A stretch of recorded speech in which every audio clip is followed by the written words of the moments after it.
선지자를 통해서 하나님의 복음의 말씀을 우리가 보고 있습니다. 이 시간 머리 숙여 기도하심으로 하나님의 말씀을 준비하기를 원합니다. 사랑의 하나님 아버지, 감사합니다. 오늘도 하나님을 찬양할 수 있는 복된 기쁨을 허락하여 주시고, 또 말씀을 증거하며 듣고 행할 수 있는 하나님의 은혜의 날을 주심에 진심으로 감사를 드립니다. 하나님, 우리의 영안이 열려지게 되고 마음의 귀가 열려지게 되어서 하나님의 말씀을 온전히 받아 그대로 착한 마음으로 순종함으로 30배, 60배, 100배의 결실을 주께 드리기를 간절히 원합니다. 흉흉한 소식이 많은 이때에 하나님 안에서의 아름다운 소식으로 우리가 기뻐 찬양하며 이 소식을 증거하는 주의 백성들이 될 수 있도록 주여 역사하여 주시옵소서. 예수 그리스도의 이름으로 간절히 기도합니다. 아멘. 약 200여 년의 역사를 가지고 있는 미국은 건국 초기부터 지금까지 마이너리티의 대표적인 흑인들의 공헌이 매우 컸습니다. 남북 전쟁, 흑인을 인간으로 볼 것이냐 아니면 짐승과 같은 그러한 노동의 도구로 볼 것이냐라는 견해의 차이로 말미암아 이제 전쟁을 미국이 겪게 되죠. 이 시민 전쟁에서 북군이 승리함으로 북군에 참여했던 많은 흑인들 병사들이 이 공헌을 기념하여 박물관을 짓기를 원했습니다. 그러나 이 100년 전에 그들의 요구는 관철이 되지 않고, 그리고 1960년대 시민운동으로 말미암아 흑인의 인권이 보장이 되고자 하는 많은 운동 가운데 다시 한번 흑인 역사와 문화의 박물관을 짓기를 원했지만 이것은 그때마다 좌절이 되었습니다. 그런데 어제 첫 번째 그 박물관의 페티션이 있었던 약 100년이 흐른 후에 우리 흑인 대통령인 오바마 대통령이 이제 오프닝 세레모니에서 흑인의 역사와 문화의 소중성을 설파하게 되고, 이것이 모든 사람에게 열리게 되는 감격적인 순간을 이제 미국의 역사 가운데 맞이하게 되었습니다. 흑인 노예들의 당시에 자기 전에 도망가지 못하도록 움직이면 피가 나는 발목에 채워주는 족쇄들, 1931년에 노예들도 인권이 있다 하여 성경을 통해 말씀을 강론하였던 넷 테너 목사님의 성경책, 식당에서 흑인과 개는 들어오지 말라고 하는 금지의 간판들, 형무소에서 흑인은 격리되어 수많은 사람들이 피를 흘리고 죽었던 형무소의 독방의 모습들, 차를 타게 되었을 때 반드시 흑인은 뒤에 앉아야 된다는 차별의 버스와 같은 약 3,500개의 그러한 물품들이 전시되므로 미국의 어려웠던 흑인의 그 고생의 모습들과, 그리고 그러한 그들의 공헌이 있었기에 오늘날 미국이 발전할 수 있었던 그러한 증거들이 이렇게 기념으로 전시가 되고 있는 것입니다. 미국의 역사는 그나마 흑인에 있어서의 인권 보장으로 말미암아 우리 한국인을 비롯한 많은 마이너리티가 미국에서 안전을 보장받고 살 수 있는 만큼 약간의 진보는 여전히 나아가고 있는 것입니다. 9월 24일 그러나 공교롭게도 미국의 17개의 도시에서는 여전히 흑인의 인권에 관한 조금 더 개선이 돼야 되는 그러한 문제들 가운데 평화의 집회와 또는 폭력의 집회들이 열리게 되므로 여전히 앞으로 더 많이 진보되어야 되는 숙제를 우리에게 동시에 보여주고 있습니다.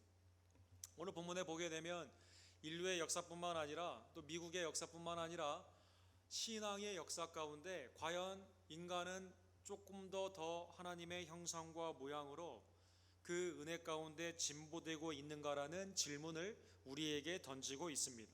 지난주에 요나서 말씀을 통해 하나님께서는 예상하지 못한 그 느느웨의 회개를 통해서 아수르를 구원하시는 놀라운 그 구원의 역사를 우리가 보게 되었습니다.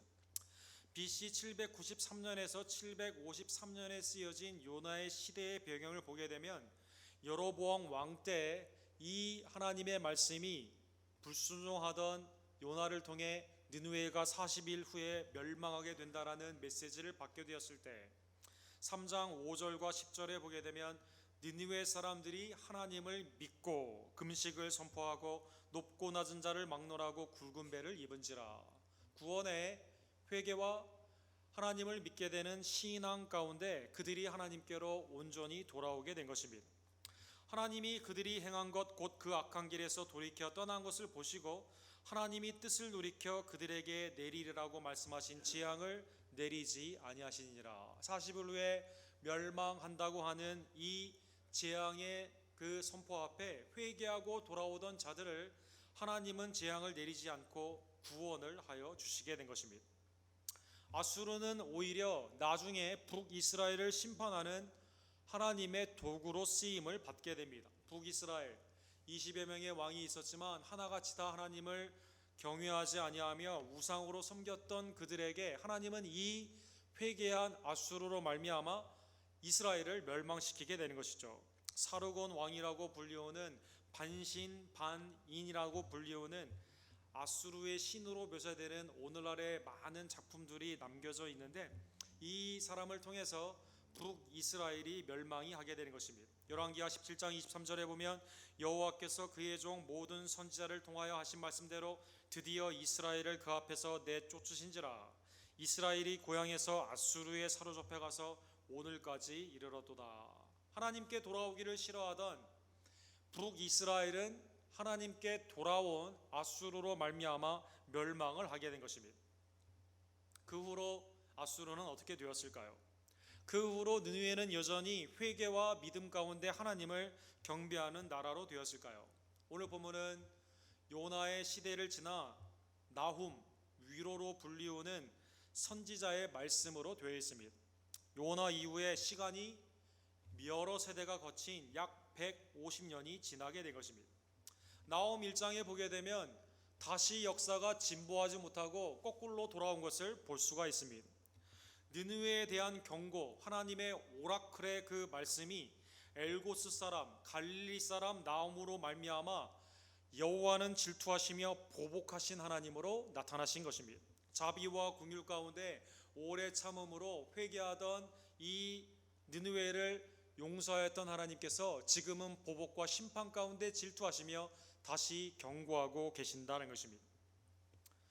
그들의 회개는 단순히 감정 가운데 있는 열매가 없었던 일시적인 회개였었을까요? 부모의 세대가 하나님의 구원의 은총을 받았는데 그게 다음 세대의 전수가 되지 않았을까요? 아니면 그들은 하나님의 은혜 가운데 있는 것을 기뻐하지 아니하고 다 같이 다시 한번 행악 가운데 돌아오게 되었을까요? 우리에게 여러 질문이 이 가운데 생기게 되는 것입니다.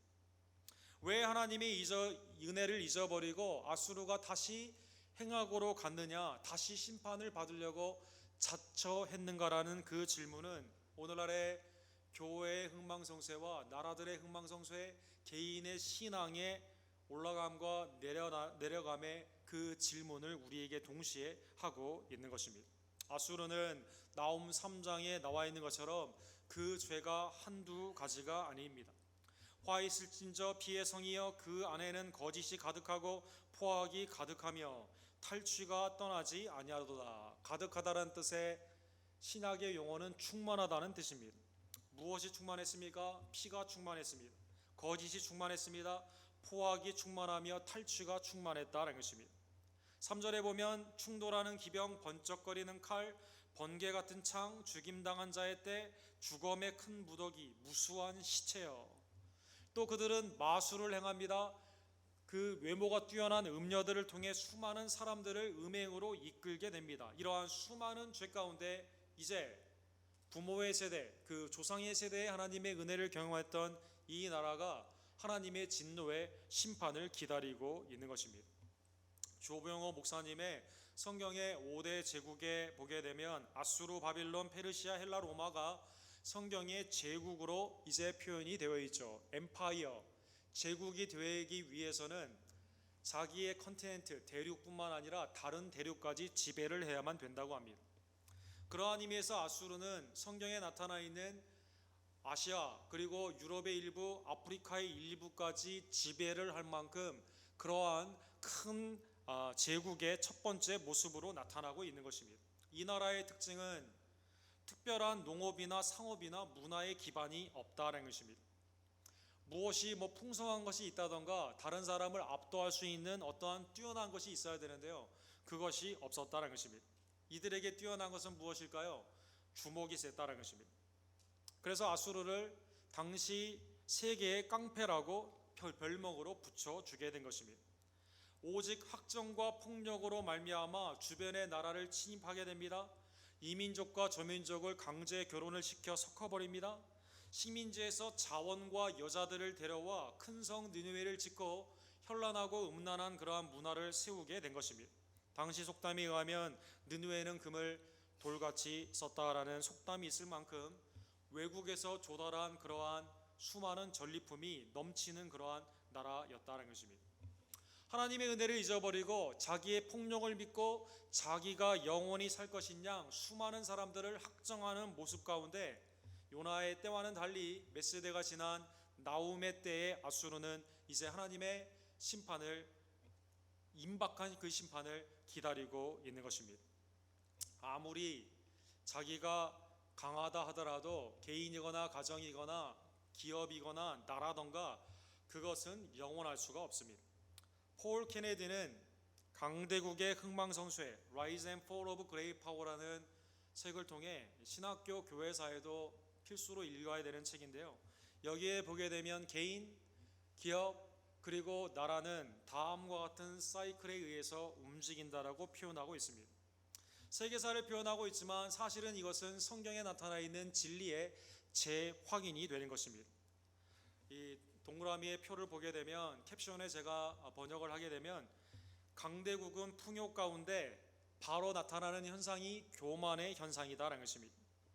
프라이드와 셀프 라이처스니스를 가지고 자기 중심의 이기주의로 다른 사람을 압제하기 시작하게 된다는 것입니다.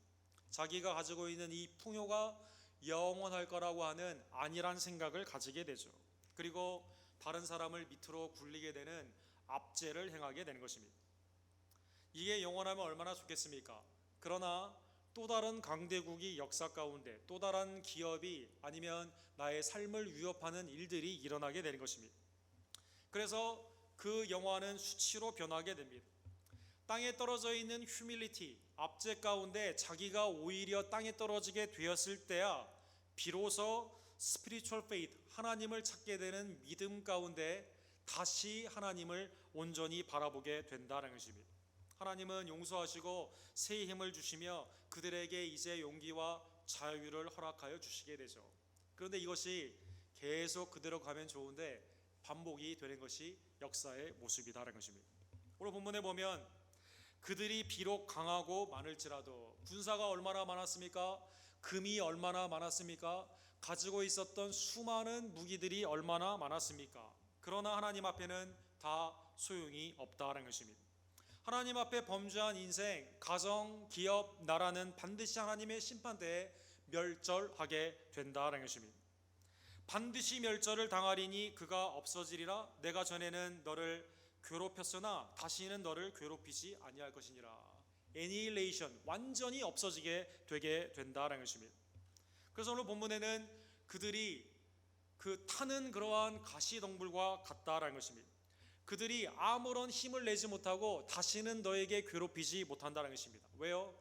없어져서 멸절되기 때문이다라는 것입니다. 이러한 아수르의 심판은 동시에 남유다의 구원을 선포하는 복음의 소식이 되는 것입니다. 13절에 보면 이제 내게 지운 그의 멍에를 내가 깨뜨리고 내 결박을 끊으리라. 노예로 묶여 있었던 그들이 서번트 후드로 완전히 갇혀있던 반디지에 걸려있던 결박의 백성들이 형무소에서 해방이 되듯 빛에서 탕감을 받듯 완전히 풀어지게 된다는 것입니다. 동시대에 있었던 이사야 31장에 보게 되면 이것은 어떠한 다른 사람들이 아수르를 물리친 것이 아닙니다. 하나님의 그 놀라우신 정권하시는, 통치하시는 하나님의 그 역사 가운데 이루어지게 된 것입니다. 아수르는 칼에 넘어질 것이나 사람의 칼로 말미암지 아니하겠고 칼로 삼켜질 것이나 사람의 칼로 말미암음이 아닐 것이며 그가 칼 앞에서 도망할 것이요 그의 장정들은 복역하는 자가 될 것이니라. 역사에 보게 되면 아수르는 바벨론을 통해 멸망하게 되었습니다. 그런데 근원을 보게 되면 사실 아수르가 꺾이게 된 것은 사람의 칼이 그렇게 한 것이 아닙니다.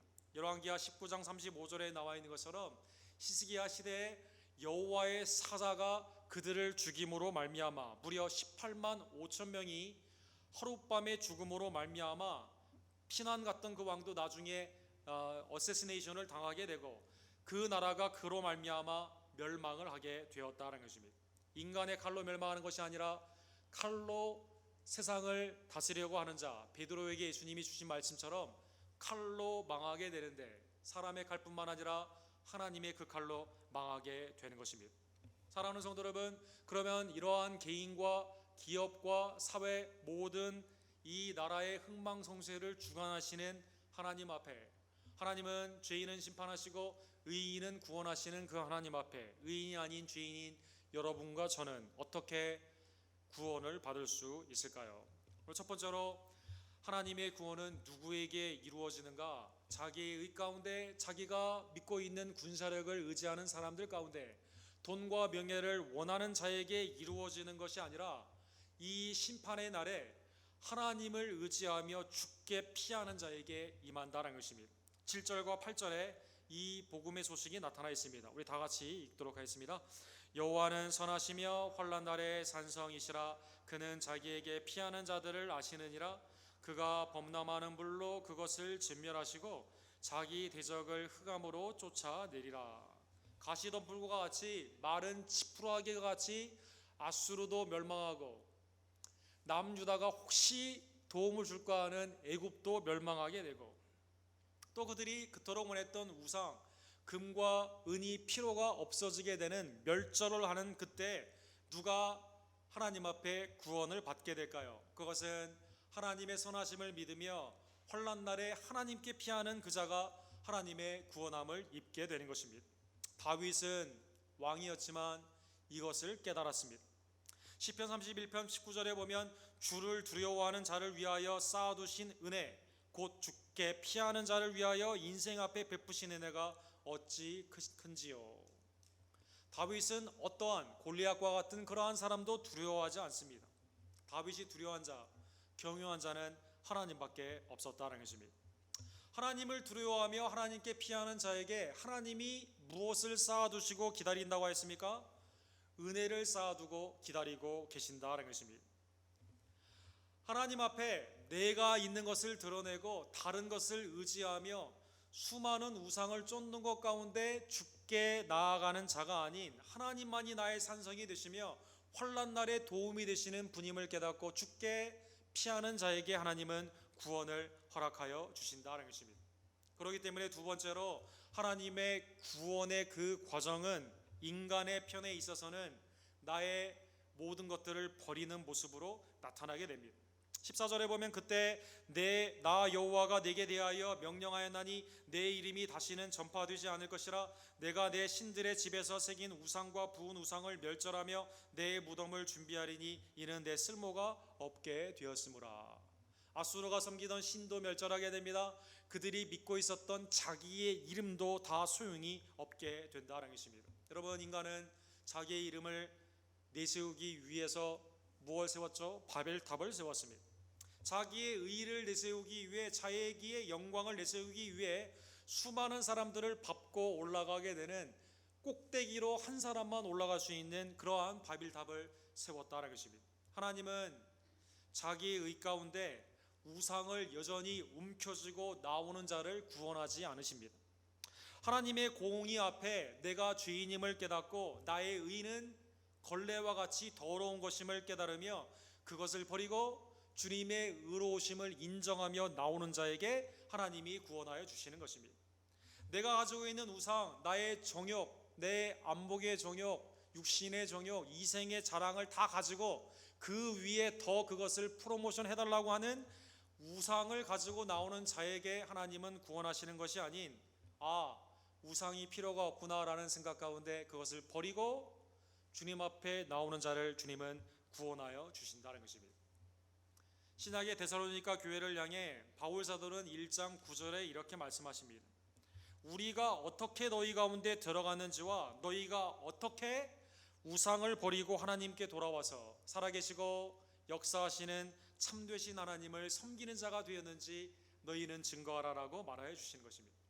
주님 앞에 나오는 자, 나에 있는 모든 나의 어젠다를 가지고 오는 것이 아닌, 나는 주님 앞에 진노의 심판날에 견딜 수 없는 죄인이지만 주님 앞에 피하기를 원합니다. 어떻게 피하기를 원합니까? 내 가지고 있는 나의 의를 버리고, 나의 이름을 버리고, 오직 나의 우상을 버리고 하나님만이 나의 의가 되심을 깨닫고 주께 나오는 자에게 주님은 구원을 허락하여 주시는 것입니다. 세 번째로, 그러면 구원을 받는 자는 앞으로 어떻게 살아가야만 될까요? 오늘 본문에 보면 15절에 그 말씀이 나와 있습니다. 볼지어다 아름다운 소식을 알리고 화평을 전하는 자의 발이 산 위에 있도다. 유다야, 내 절기를 지키고 내 소원을 갚을지어다. 악인이 진멸되었으니 그가 다시는 내 가운데로 통행하지 아니하리로다 하시니.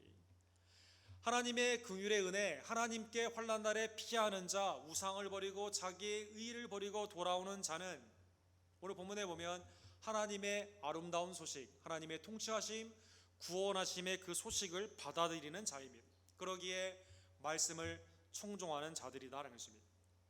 주님 앞에 온 자는, 주님 앞에 그 은혜를 경험한 자는 가장 그 믿음의 현상적으로 나타나는 것이 오늘 본문에 나온 것처럼 절기를 지키는 신앙이다라는 것입니다.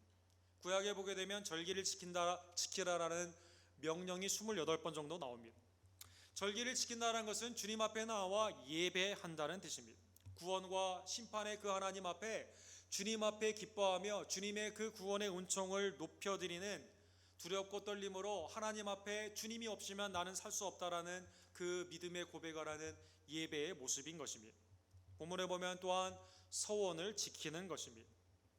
다윗의 언약을 통해, 그리고 십계명을 비롯한 그 율법의 언약을 통해 하나님의 뜻대로 이제는 살겠습니다고 했던 그 서원을 지키는 것이다라는 것입니다. 우리가 예수님을 영접하게 되었을 때, 세례를 받게 되었을 때, 직분을 받게 되었을 때, 해마다 새 일을 살게 되었을 때 하나님 앞에 다짐하며 믿음 가운데 이렇게 하나님 앞에 영광을 돌리라고 했던 서원을 지키는 것이 구원받는 자의 삶이다라는 것입니다. 또한 오늘 본문 하반부와 2장에 보게 되면 이제는 더 이상 우상으로 돌아가면 되지 않습니다. 더 이상 압제라라는 죄로 다시 돌아가서는 되지 않습니다. 아수르처럼 행악이 아닌 하나님이 기뻐하시는 선과 의 가운데 나아가야만 된다는 것입니다. 사랑하는 성도 여러분, 이것이 하나님의 아름다운 소식을 받은 자의 모습인 것입니다. 오늘 본문을 통해 하나님이 우리에게 주시는 교훈을 깨닫기를 간절히 원합니다. 아무리 아수르다 하더라도, 아무리 조상의 믿음을 그렇게 자랑하던 유대인이다 하더라도요, 하나님 앞에 자랑할 만한 인생은 아무도 없다라는 것입니다. 의인은 없나니 하나도 없으며 주님 앞에 그 심판날에 견딜 수 있는 이 어떠한 인간도 없다라는 것입니다.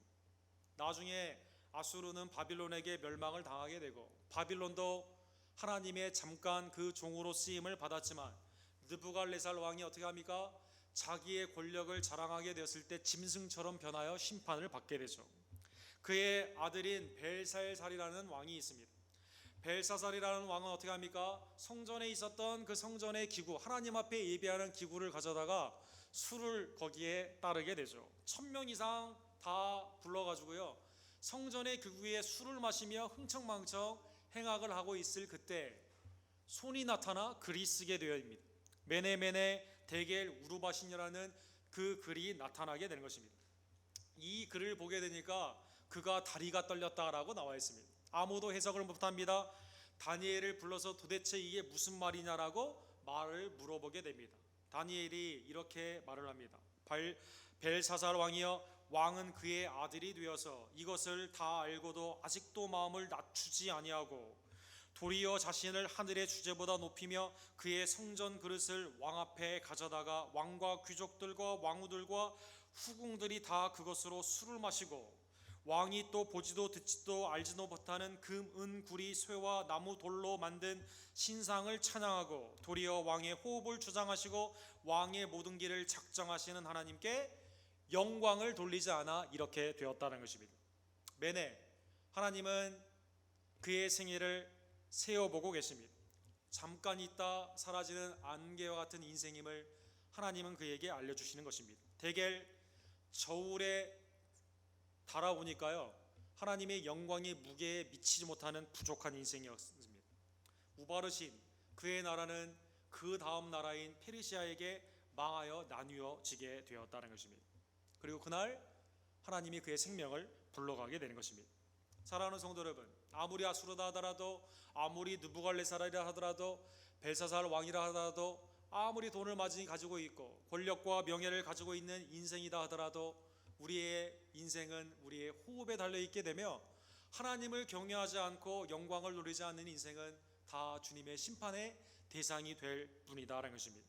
하나님 앞에 우리의 것을 자랑하지 아니하며 오직 겸손으로 주님의 은혜 앞에 주님께 피하는 하나님의 백성들 되기를 간절히 원합니다. 두 번째로 오늘 본문에 보면 구원의 은총은 육의 혈통이 아님을 우리에게 또한 알려주고 있습니다. 아무리 그 위의 세대가 느느웨가 회개를 하고 구원을 받았다 하더라도 그 다다음 세대에서 이렇게 다 멸망을 하게 된 것입니다. 이것은 아수르의 역사뿐만 아닙니다. 이스라엘의 역사와 마찬가지인 것입니다. 사사기 2장 10절에 보면 그 세의 사람도 다 그 조상에게로 돌아갔고 그 외에 일어난 다른 세대는 여호와를 알지 못하며 여호와께 이스라엘을 위하여 행하신 일도 알지 못하더라. 부모의 신앙이 그 다음 세대에게 전수가 되지 않은 것입니다. 신앙이 DNA 가운데 전수가 되면 얼마나 좋겠습니까? 그런데 각자의 신앙은 하나님의 단독자로 주님 앞에 자기의 죄를 회개하고 믿음으로 말미암아 영생의 주님을 영접해야만 구원을 받게 되는 것입니다.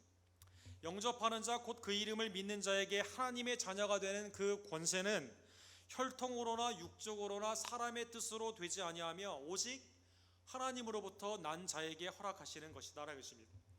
주는 그리스도시요 살아계신 하나님의 아들이라고 하는 베드로의 고백 앞에 예수님은 이 고백, 이 반석 위에 나의 교회를 세우고 음부의 권세가 이기지 못하리라고 말씀하여 주십니다. 그리고 이렇게 말씀하시죠. 바요나 시몬아 내가 복이 있도다. 이를 내게 알게 하니는 혈육이 아니요 하늘에 계신 내 아버지시니라. 이 믿음을 고백하는 이 믿음은, 구원받는 세이빙 페이스의 이 믿음은 다른 누가 준 것이 아니라 육신의 아버지가 아닌 천부의 아버지께서 주신 선물이다라는 것입니다. 사랑하는 성도 여러분, 구원의 이 은혜 앞에 매일 감격하며 우리의 조상은 얼마나 잘 믿었는데 그 덕으로 산다라는 그것이 아닌 우리 스스로가 깨어 나의 죄를 회개하고 믿음을 고백하는 하나님의 백성들 되기를 간절히 원합니다. 이스라엘의 역사, 교회의 역사, 여러분 계시록 2장 3장에 나와 있는 7개의 그 교회는 오늘날 관광지로 전락하게 된 것처럼, 교회의 흥망성쇠의 그 사이클에 있는 것처럼 하나님을 온전히 바라보지 못하며 자기의 의와 교만 가운데 안일하게 되면 어느 누구도 죄 앞에 무너질 수밖에 없음을 다시 한번 깨달으며 여기에서 구원받는 길은 오직 그리스도의 공로임을 깨닫고 겸손히 주님께 나아가는 백성들 되기를 간절히 원합니다. 또한 오늘 본문의 말씀을 통해 나의 신앙은 과연 진보하고 있는지를 살펴보기를 간절히 원합니다. 믿음과 사랑과 정절에 있어서 너의 진보를 보이라라고 하는 바울 사도의 그 권면처럼 과연 우리는 과거의 역사를 통해 나는 지금 무엇을 배워가고 있는지, 나의 신앙의 성숙으로 하나님께 더 영광을 돌리고 있는지를 상고해 보기를 간절히 원합니다. 김세현 교수의 칭의와 성화라는 책이 요즘 신학계의 화두가 되고 있죠. 구원받은 성도는 무엇을 하든지 간에 그 구원이 캔슬되지 않기 때문에 성화가 상급으로만 강조가 되었던 거기에 그러한 기존의 신학에 상당히 많은 우리에게 그 화두를 던져주고 있는 것입니다. 성화는 칭의의 현재적인 시점이기 때문에 구원 주께 감사하며 말씀에 청종하며 성령의 인도함을 받으며 자기의 맡은 일에 전심전력을 하는 것으로만 나타나게 된다는 것입니다. 가만히 있게 되면 히브리서 기자의 10장 38절과 39절에 나와 있는 것처럼 진보하지 못하고 가만히 유지하는 게 아니라 뒤로 후퇴하여 멸망하기 때문이다라는 것입니다. 나의 의인은 믿음으로 말미암아 살리라. 또한 뒤로 물러가면 내 마음이 그를 기뻐하지 아니하리라 하셨느니라. 우리는 뒤로 물러가 멸망할 자가 아니요 오직 영혼을 구원함에 이르는 믿음을 가진 자니라. 성화는 칭의의 현재적 시점인 것입니다. 나의 구원의 그 아름다운 하나님이 우리에게 주신 구원의 그 은혜가 인간의 편에서 무엇으로 나타난단 말입니까? 히브리서 기자의 말처럼 믿음의 진보로 나타나게 되는 것입니다. 영혼의 구원함에 이르는 그 믿음으로 앞으로 전진하며 나아가야만 된다라는 것입니다. 사랑하는 성도 여러분, 우리의 믿음은 신앙의 경륜, 연수에 비해 지금 진보하고 있을까요? 아니면 아수르처럼 유다의 여러 가지 역사처럼 교회의 역사처럼 거꾸로 돌아가 다시 하나님의 심판에 지금 그 모습으로 나아가고 있지는 않은지요? 하나님의 징계 가운데 괴로워하고 어려워하는 심령이 있다면, 하나님의 그 은혜 가운데 떨어져 있는 모습이 있다면 다시 한번 하나님의 은혜의 궁율 앞에 나아가는 신앙의 진보가 우리의 삶 가운데 말씀의 순종과 성령을 의지하는 그러한 믿음의 역사를 통해 구원주 앞에 나의 맡은 그 직분을 소원을 갚는 하나님의 은혜 앞에 온전히 믿음으로 전신전력하는 진보로 나타나는 우리 언덕교회가 되기를 간절히 원합니다. 신앙의 진보 가운데 오늘 본문에 보면 하나의 예가 나와 있습니다. 그것은 아름다운 소식을 전하는 발이다라는 것입니다. 이사야서 52장 7절에도 좋은 소식을 전하며 평화를 공포하며 복된 좋은 소식을 가져오며 구원을 공포하며 시온을 향하여 이르기를 내 하나님이 통치하신다 하는 자의 산을 넘는 발이 어찌 그리 아름다운가. 아름다운 소식, 또 이사야서의 말씀이 있는 좋은 소식은 성경의 같은 단어입니다. 톱이라는 선하다라는 그러한 단어이죠. 복음, 복된 말씀의 그 소식, 굿뉴스는 과연 무엇일까요? 여러분 최근에 굿뉴스 얼마나 많이 들으셨는지요? 최근에 기쁜 소식은 무엇이었는지요? 흉흉하고 안타깝고 어두운 소식이 많이 있는 이때 좋은 소식은 무엇일까요? 하나님은 여전히 통치하시며 하나님은 여전히 구원하시며 그리고 여러분과 저를 지금도 돌아오기를 기다리시고 하나님의 은혜 앞에 온전히 서기를 기다리신다는 것입니다. 미국의 통계에 의하면 발에 관련되어 있는 발 마사지를 한다던가 발에 그 매니큐어 그 색깔을 칠한다던가 12 밀리언 달러라는 그 비즈니스가 크다고 합니다. 여러분 우리 발 얼마나 많이 관리하시는지요? 신발에 딱 맞는 발, 보기에 각질이 없고 깨끗한 발, 그래서 여러 가지 발, 아름다운 발들이 세상 가운데는 많이 있을 것입니다. 또 우리는 우리의 발을 꾸미기를 원한다는 것입니다. 하나님은 우리의 발을 뭐라고 말씀하실까요? 야, 너 좋은 발이다, 아름다운 발이다. 무엇을 통해 말씀하여 주실까요? 너 오늘 케어받고 왔구나, 아름다운 발이다. 그럴까요? 하나님의 말씀 앞에 성화의 증거인 복음을 증거하는 성령 가운데 아름다운 소식을 증거하는 발이 아름다운 발이다라는 것입니다. 산을 넘고 강을 건너 그 발이 힘들고 고되다 하지만 하나님이 일에 전심전력하여 부르트고 굳어진 그러한 발이다 하지만 하나님은 그 발을 우리에게 아름답다 하시는 것입니다. 마리안 앤더스라고 여러분 콘트라일토의 그 미국의 대표적인 흑인 성악가죠. 이분은 1897년에 태어났습니다. 이분의 어머니가 버지니아에 있는 그 신학교에 거의 최초의 여성으로 입학을 했는데요, 학교에서 졸업을 시켜주지 못했다고 합니다. 너는 흑인이고 여자인데 무슨 신학을 하느냐라는 것입니다. 그래서 학교에서 내쫓았습니다. 그러나 부모님의 신앙 가운데 이 하나님이 주신 탤런트, 성악의 특별한 은사가 있었던 이 마리안 앤더슨에게요, 부모님은 너는 어디에 가서든지 복음을 증거하고 하나님을 찬양하는 그 찬양을 하라라고 이제 부모님의 그 교육 가운데 자라나게 되죠. 이 여성이 아주 놀라운 사람들을 감동하는 그 음성 가운데 어디를 가든지 이 찬양을 하고 사람들한테 큰 감동 감화를 주었다고 합니다. 1939년 2차 대전이 있는 그때 어떻게 미국 사람들을 위로할 수 있을까? 이 마리안 앤더슨을 통해서요, 사람들을 집결시켜서 이 그 사람들의 마음을 감동 감화하기를 원한다라고 해서요, 처음에는 컨스티튜션 홀 앞에서 하기로 했습니다. 그런데 거기에 있었던 이사회에서 이 사람 흑인이라 안 된다고 해서 거절을 하게 됩니다. 루즈벨트 영부인이 그러면 링컨홀에서 할 수 있도록 해주겠다라고 해서 힘을 써서 링컨홀에 7만 5천 명이 전쟁 가운데 나치의 어려운 전쟁을 하고 있었던 이 사람들 앞에 이제 이 찬양을 하게 된 것입니다. 무슨 곡을 부를까? 개인적으로 흑인의 억압을 받고 있고 또 개인적으로 아마 이 자리에 설 때까지 수많은 어려움이 있었던 이 여인은 과연 무슨 찬양을 부를 것인가? 거기에서 불렀던 찬양은 어머니가 늘 강조해 주던 그 신앙 가운데 오늘 우리 한국 찬송가에 되어 있는 찬송가 70장 피난처에 있으니 환난을 당한 자 이리 오라를 찬양을 부르게 된 것입니다. 피난처에 있으니 환난을 당한 자 이리 오라. 땅들이 변하고 물결이 일어나 산 위에 넘치되 두렵지 않네. 이방이 떠들고 나라를 보여 진동하나 우리 주 목소리 한 번만 바라면 천하의 모든 것 망하겠네. 만유주 하나님 우리를 도우시니 피난처여 세상의 난리를 그치게 하시니 세상에 창검이 쓸데없네. 높으신 하나님 우리를 구하니 할렐루야. 괴로움이 심하고 환난이 극하나 피난처 되시는 주 하나님.